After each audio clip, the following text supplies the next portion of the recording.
तुम्हा दोघींशीच बोलू. काय नाव आहे तुम्हा दोघांचं? यंग आहात ना? आणि मी यंग? काय सिद्धी आणि निकिता दोघीच आलात तुम्ही? अच्छा, चौघे आलात. तुझं काय नाव आहे? काय? सौरीश. आणि तू? अंकित. ती कोणाची बायको आहे? तुझीच बायको आहे. मग तिला एवढं कोपऱ्यात का ठेवलंयस? किती वर्ष झाली आहेत लग्नाला? किती? 1.5 वर्षात खूप लांब गेलात रे. माझा भाऊ 3 वर्ष अजून मांडीवर आहे.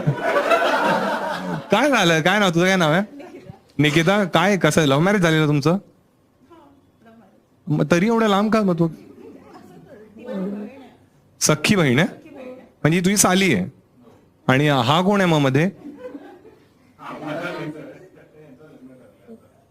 एक मिनिट. विवाह समारंभ होणारे सुरुवात